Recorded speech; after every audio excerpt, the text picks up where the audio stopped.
नमस्कार, आप देख रहे हैं लाइव समीक्षा और मैं हूं आपके साथ सपना पांडे। पेश है उत्तराखंड की खास खबरें।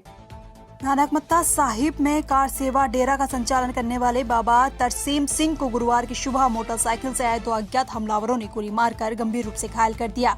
घटना के बाद डेरा सेवादारों के द्वारा बाबा तरसीम को तुरंत खटीमा के एक निजी अस्पताल में ले जाया गया, जहां चिकित्सकों ने बाबा तरसीम सिंह को मृत घोषित कर दिया।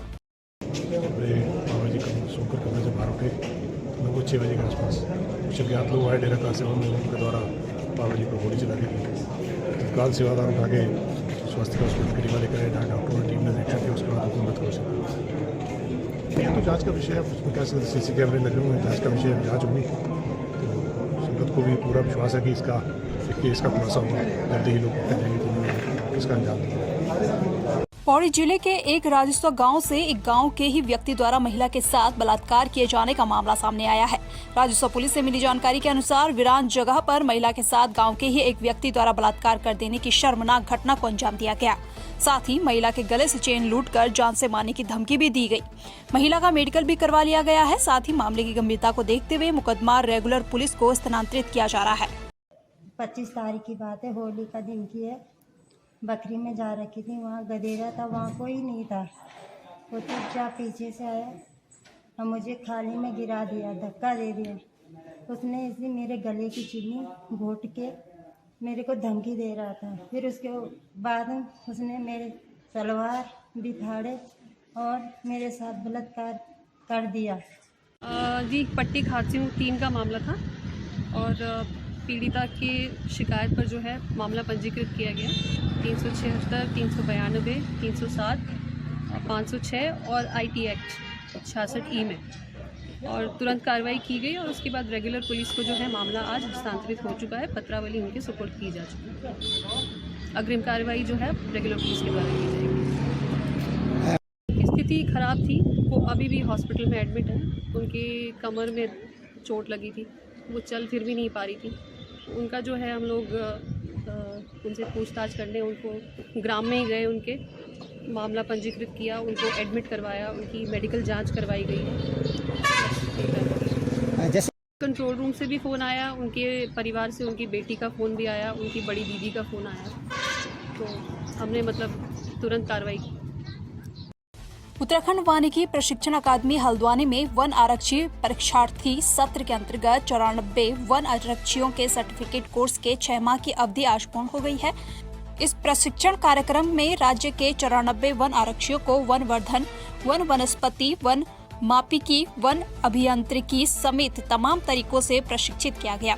इस मौके पर परीक्षार्थियों ने कहा कि मानव और वन्य जीवों के बीच बढ़ते संघर्ष को रोकने और उन्हें समझने के लिए उन्हें जो ज्ञान मिला है वह काफी लाभप्रद है। ये वन आरक्षण प्रशिक्षण सत्र 2023 उत्तराखंड वानिकी प्रशिक्षण अकादमी में 3 अक्टूबर 2023 में प्रारंभ हुआ था और आज दिनांक 28 मार्च 2024 में समाप्त हो रहा है। हमें यहाँ पर विभिन्न प्रकार की जानकारियाँ दी गई, जैसे कि वाइल्ड लाइफ, कॉन्फ्लिक्ट से संबंधित, प्लांटेशन से संबंधित विभिन्न प्रकार की जानकारियाँ दी गई हैं। उनको हम भविष्य में अपने फील्ड स्तर पर फॉलो करेंगे तथा और जो हमें अनुशासन से संबंधित जो यहाँ पर जानकारियाँ दी गई हैं उसको हम भविष्य में फॉलो करेंगे। सर 23-24 का सेकेंड सत्र था, जो अभी अक्टूबर से स्टार्ट हुआ और अभी 6 महीने में मार्च में कंप्लीट हुआ है। यहाँ पे 94 फॉरेस्ट गार्ड थे अलग अलग डिविजन से, और हमने कोशिश की है कि वो प्रैक्टिकल एंड थियरी दोनों की उनको ट्रेनिंग दे पाए, ताकि जब वो फील्ड में जाए तो जहाँ पे अकेले रहेंगे, फील्ड में भी अकेले रहेंगे, तो वहाँ पर सक्षम तरीके से ये लोग वन विभाग की सेवा कर सकें और वनों का प्रोटेक्शन कर सकें। मैंने अपने संबोधन भाषण में भी कहा कि फॉरेस्ट गार्ड जो है वो वन विभाग का जो एडमिनिस्ट्रेटिव ढांचा है उसकी एक बहुत इम्पोर्टेंट कड़ी है, और वन रक्षक अगर सजग रहता है तो उस क्षेत्र में, उस बीट में जिसको वन रक्षक कंट्रोल करता है उसमें अपराधों की संख्या में कमी आती है। और इसके अलावा भी जो हमारे फॉरेस्ट मैनेजमेंट के जितने भी सेक्टर्स हैं उसमें बेहतर परिणाम मिलते हैं। जी, हमारा फाइनली दीक्षांत समारोह पूरा हो गया है। तो सर, जैसे हम लोग मैंने पहले बताया कि हम लोग जैसे पहले भी बीट पे काम करते थे, तो उस समय हम लोगों को जानकारी का अभाव होने के कारण हम कई बार, जैसे हमारे सामने वन अपराध हुआ तो हमें लीगल प्रोसेस उसकी पता नहीं थी, लेकिन अब हम FTI में 6 माह के प्रशिक्षण के बाद हमें मतलब कागजी नॉलेज बहुत ज़्यादा हुआ।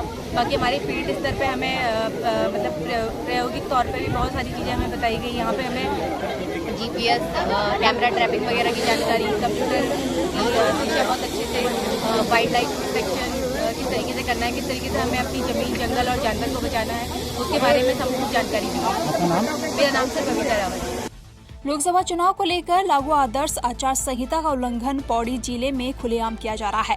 देवप्रयाग से भाजपा विधायक विनोद कंडारी का वाहन पौड़ी पहुंचने में हूटर का प्रयोग करता नजर आया, जो आदर्श आचार संहिता के नियम का मखौल उड़ाता पाया गया।